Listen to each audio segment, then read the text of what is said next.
안녕하십니까. 이번 시간에는 어떤 의사결정을 하는 데 있어서 소비자들의 학습에 의해서 어떤 의사결정을 하는 거, 이런 부분을 설명하기 위해서 소비자 행동 측면에서 어떤 소비자들의 학습에 의해서 의사결정을 하는 과정, 행동을 하는 과정을 좀 설명하고자 합니다.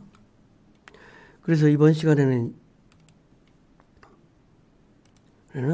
학습과 어떤 기억의 본질, 학습 이론 여기 정도까지 설명을 하고, 그 다음 시간에 학습의 일반적인 특성과 학습 원리의 응용, 이런 부분을 설명하도록 하겠습니다.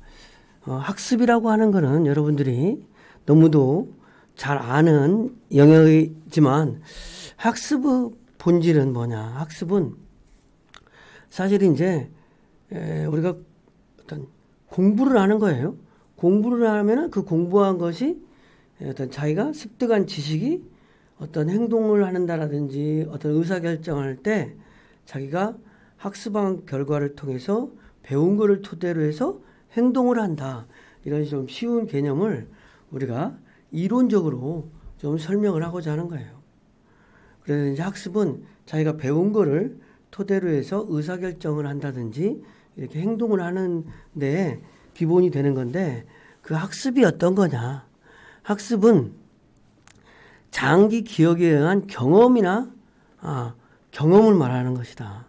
그래서 학습은 장기 기억의 내용이나 조직에서 변화라든지 경험을 통해서 행동이나 태도에 영향을 미치는 부분을 학습이라고 한다. 그래서 우리가 학습을 하게 되면, 공부를 하게 되면 행동의 변화뿐만 아니라 신념이라든지 태도, 욕구 기준, 그리고 어떤 사물을 평가하는 속성 등을 인지 구조도 변화도 포함된다.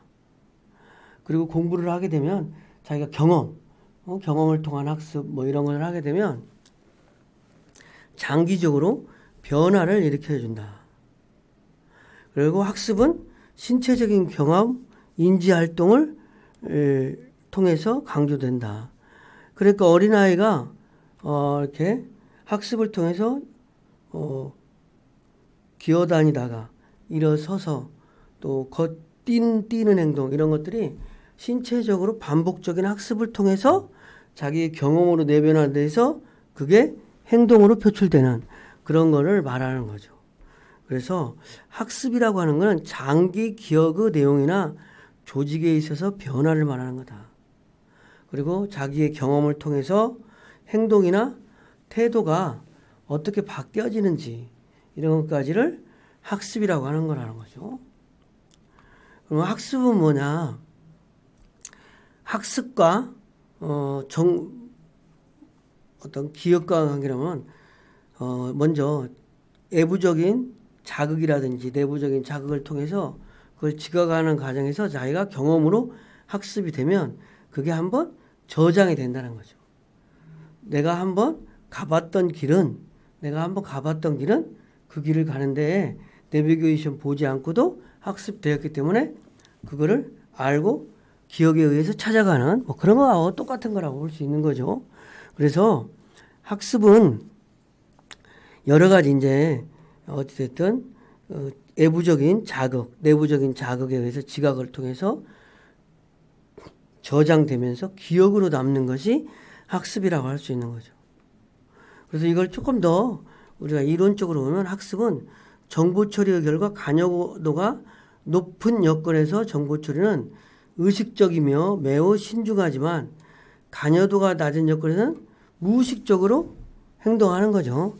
관여도가 높은 거는 학습하는 과정이 정보 처리를 하기 위해서 여러 가지 자료를 습득하지만, 관여도가 낮은 문제에 대해서는 그냥 단순하게 무의식적으로 하더라도 간다.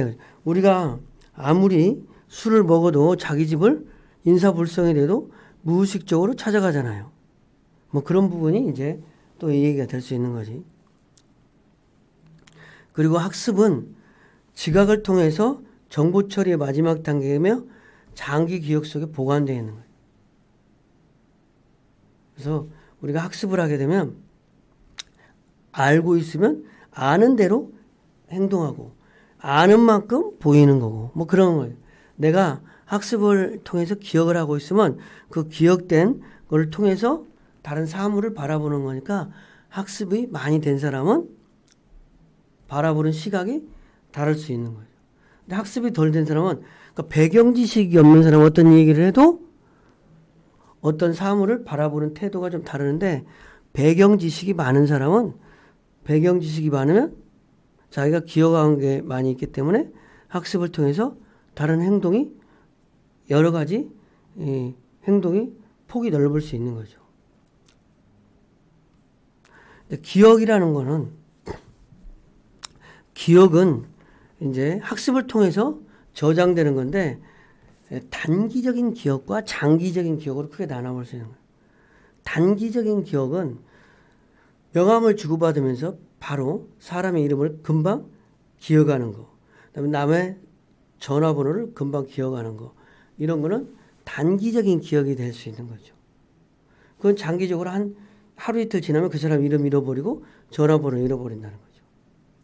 근데 장기 기억은 어떤 영구히 기억하는 것으로서 무한한 정보를 거의 영구히 저장하는 거다. 장기 기억은. 그래서 어떤 이 개념이라든지 어떤 의사결정을 하는 규칙이라든지 처리, 감성적 상태, 다양한 유형의 정보를 저장한다. 그래서 나의 어떤 가치관이 형성된 거라든지 장기 기억에 의해서 나의 학습에 의해서 나의 가치관, 그래서 나는 의사결정을 할 때 뭐 이렇게 결정을 한다든지 나의 감정 상태는 어떻게 되는지, 그래서 뭐 종교적인 장기 기억은 종교적인 신념 이런 것들도 장기 기억이라고 할 수 있는 거죠. 다른 사람하고 독특한 의사결정 방법, 행동하는 양식이 달라지는 거죠. 장기 기억에 의해서. 장기 기억에 의해서 나와 다른 사람의 행동이 확연하게 다를 수 있는 거죠. 그죠? 이제 스키마라고 하는 거는 어떤 상표를 말할 때 뭐 포도주 하면 생각나는 거, 뭐 이런 거 하면 나는 자동차 하면 뭐가 생각나는 거, 그 다음에 뭐 이런 부분에 있어서 상품의 지식의 추상적인 구조를 스키마라고 하는데 상품의 특성, 사용 상황, 감성적 반응들을 포함해서 내가 가지고 있는 여러 가지 머릿속에 떠오르는 거예요. 자동차 하면 내가 머릿속에 막 이렇게 떠오르는 거, 어떤 브랜드가 떠오른다든지 어떤 뭐 이런 부분, 그 다음에 커피 하면 내가 떠오르는 거, 할례로 마주항 그러면 샴페인 계통인데 즐겁다, 담백하다, 포도로 만든다, 와인이다, 차갑다, 이렇게 소비자 기억 내 마주항에 대한 스키마가 있는 것처럼 내가 스키마라고 하는 거는 내가 뭐 하면 떠오르는 거라는 거죠. 이건 뭐냐면 소비자들이 스키마 속에 포함되는 어떤 한계하고 연결되면 이보크 세트라고 그러는 거야. 내가 갈증 나면 떠오르는 상표가 있는. 내가 갈증 나면 콜라가 먹고 싶다든지, 어떤 사람은 펩시 콜라가 먹고 싶다.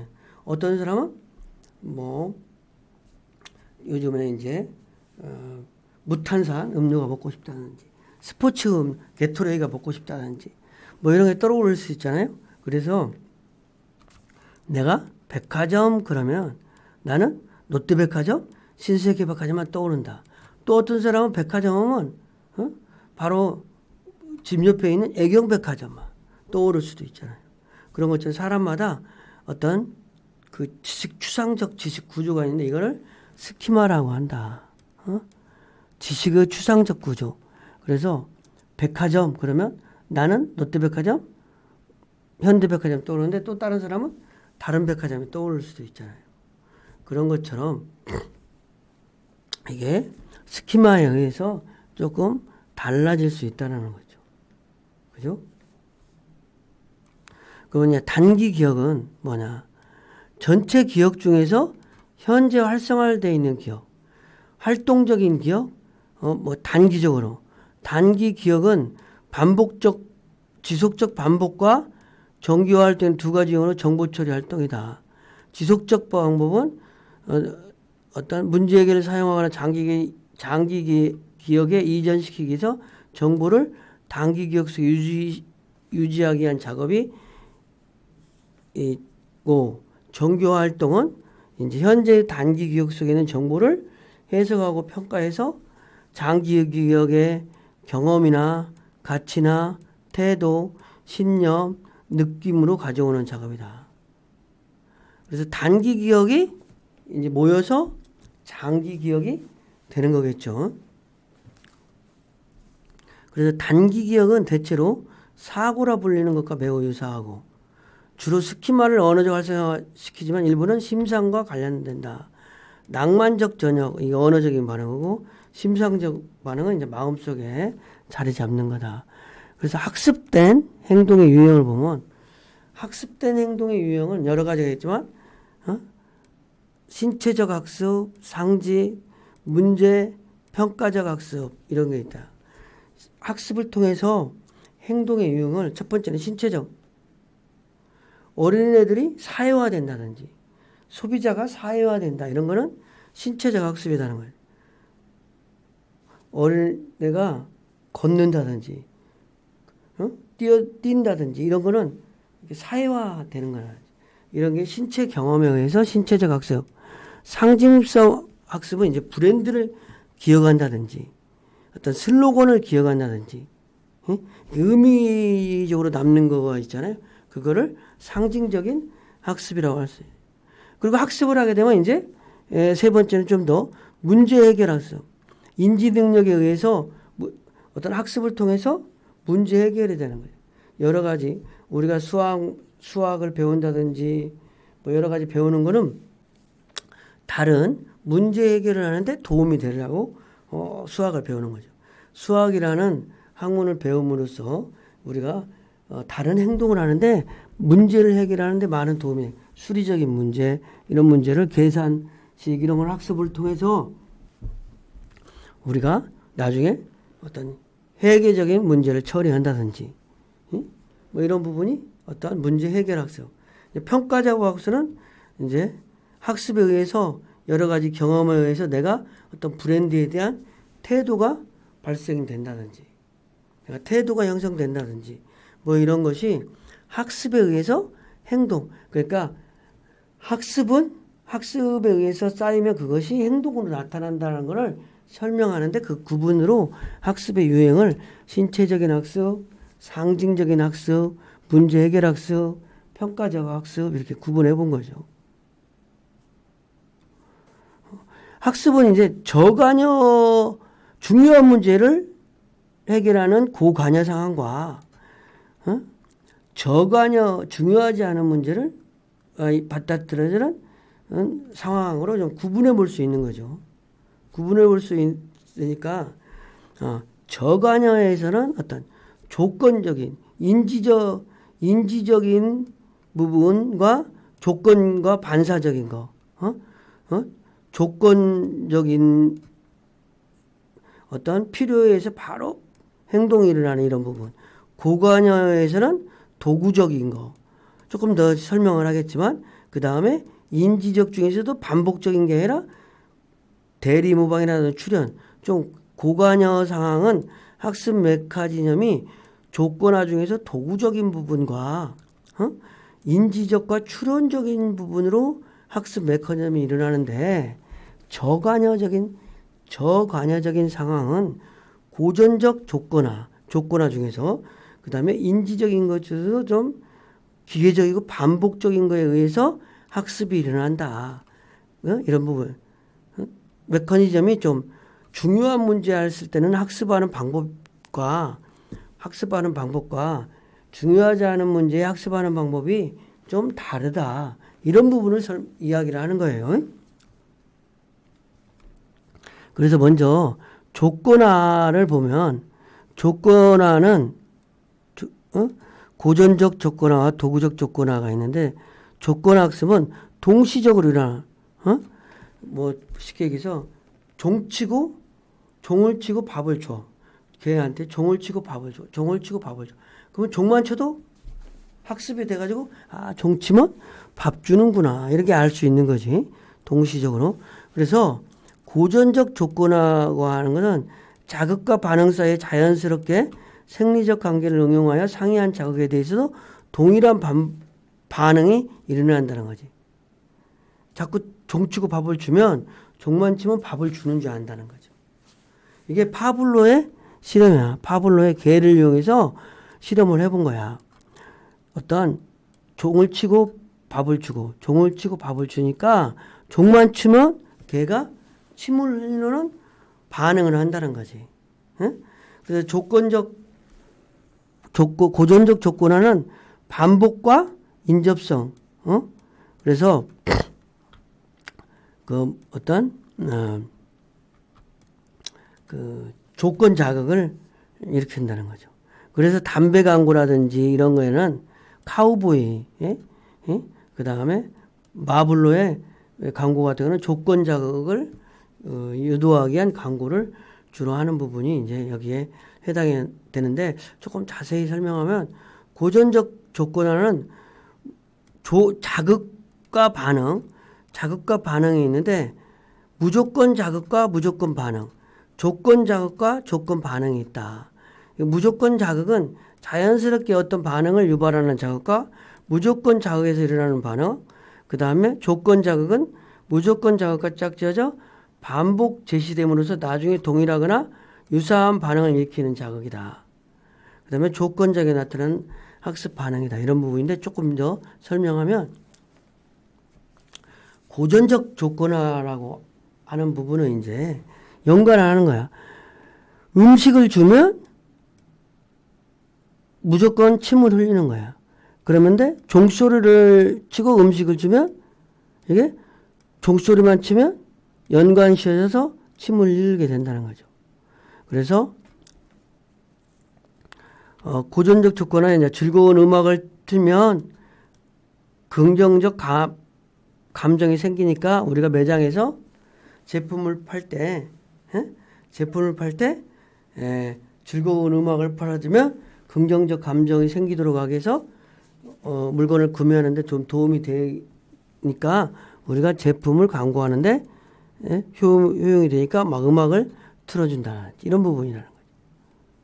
그래서 고전적 조건화는 이제 종 치고 밥 주면 계속 훈련에 의해서 종만 치면 침을 흘리는 이런 거는 무조건적인 자극의 강도라든지 얼마나 반복했느냐라든지 자극이 주어지는 순서라든지 소비자의 중요한 문제라든지 자극에 대한 친숙도 이런 거에 의해서 반응이 조금씩 달라진다는 거죠. 반응이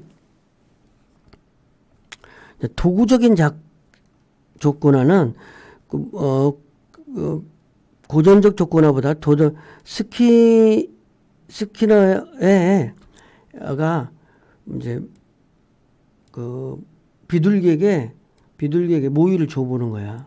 모이를 주는데 모이를 주면 이렇게 박스에 줘가지고 스키너가 어떤 반응을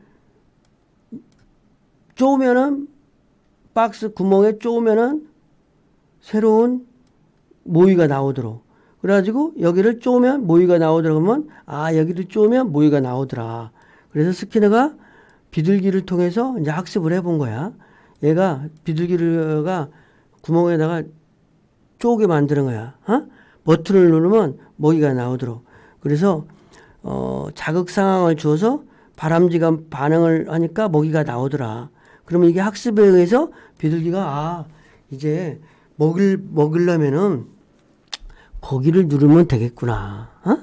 그렇게 해서 학습에 의해서 반응을 해서 이제 비둘기가 먹고 싶으면 여기를 쪼은다는 거야. 그런 것처럼 소비자들도 자극 상황에서 소비를 하면 만족하게 되고 그런 부분 소비를 통해서 만족하게 해야 되는 그런 도구적 조건화로 연결시킨다는 거죠. 그래서 도구적 조건화는 강화를 한다든지 긍정적 강화. 그러니까 사은품을 준다든지 친절하게 해준다든지 싸게 해준다든지 감사 편지를 보낸다든지 이러면은 고객들이 반응을 일으킨다는 거죠. 응? 반응을. 그래서 그러면 소비가 진적된다는 거죠. 사은품을 주게 되면 아 내가 사은품 받으러 또 소비를 해야 되겠구나. 부정적 강화는 끈질기게 보험 간유를 하면은 또 보험 들어줄 수도 있잖아요. 이런 것처럼 부정적 강화가 돼요. 그래서 이거를 고전적 조건화와 도구적 조건화, 고전적 조건화는 파블로의 어쨌든 종 치고 밥 주. 종을 치고 밥을 주니까 개에게 종을 치고 밥 주니까 종만 쳐도 밥을 주는지 아는 것 같은 조건화를 말하는 거. 도구적 조건화는 스키너에 의해서 비둘기가 어떤 구멍을 쪼으니까 보상으로서 먹이가 나오니까 아 여기를 내가 쪼으면 먹이가 나오더라. 그 보상을 행동한다는 거죠. 그래서 학습 이론으로 고전적 조건화는 수동적 학습자를 전제로 해서 이미 확립된 자극 반응 관계를 근거로 조건화가 형성되는 거고 무의식적인 반응이 강화되고 새로운 상표 학습이라든지 선호를 개발하는데 적합한 반면 도구적 학습은 보상 체계가 주는 학습안은 바람직한 자극에 대해서 보상이 얻어지다 보니까 행동 후에 보상이 따른다는 거지. 그러니까 소비자가 반응이 보상 때문에 강화되고 학습을 한다. 그래서 목표 지향적인 행동을 설명하는 때 이 도구적 조건화로 설명을 할 수 있는 거죠. 자, 인지적 학습. 이제 학습을 이루는 고전적 조건화, 고전적 학습에도 고전적 조건화, 수동 조건화와 도구적 조건화가 있다면 인지적 학습은 커그니티브 뉴런이라고 하는데 어찌됐든 여러 가지 배경 지식을 통해서 내가 학습을 하는 거야. 대표적인 예로 이제 천정에다가 바나나를 매달아 놨어. 그 원숭이가 천정에 있는 바나나를 먹기 위해서 처음에 부단한 노력을 하는 거야. 근데 그 높은 곳에 있는 바나나를 먹기 위해서는 내가 여기다가 박스를 받쳐가지고 박스를 타고 올라가서 바나나를 따먹어야 되겠다. 이런 게 사고에 의해서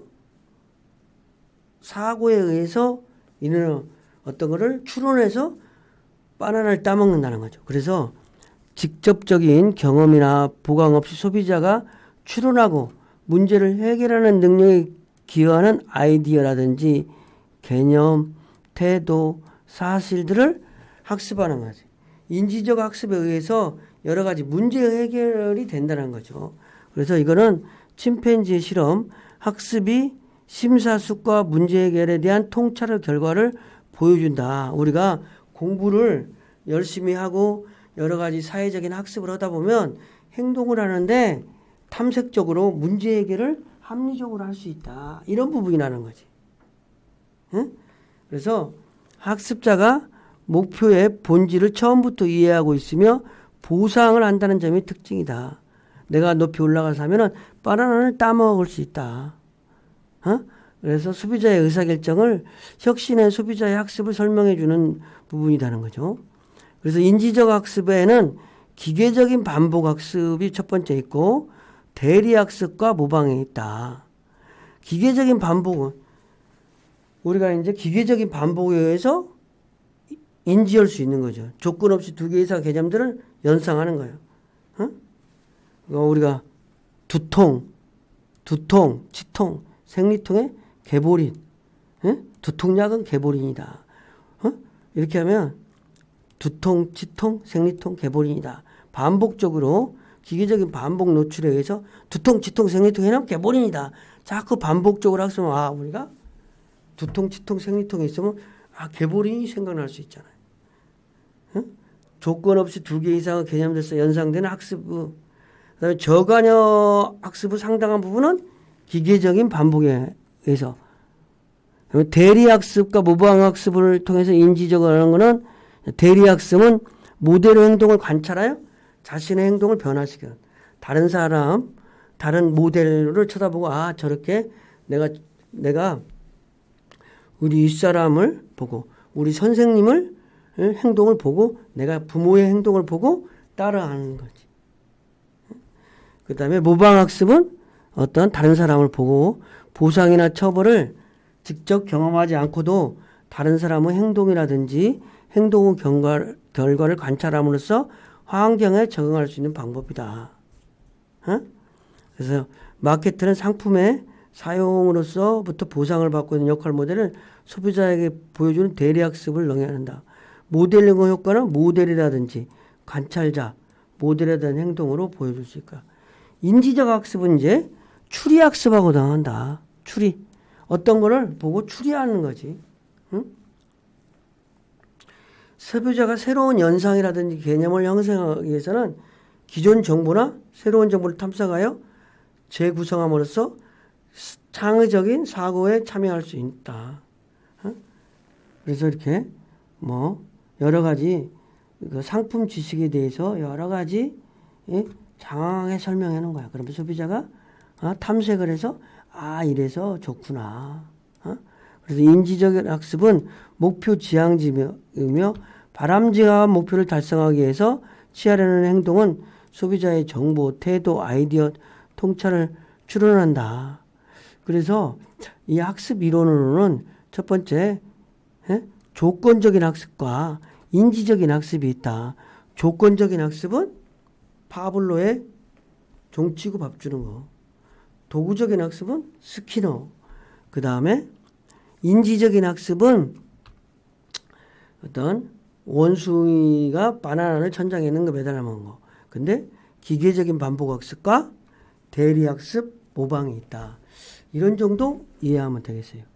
이상 강의를 마치겠습니다.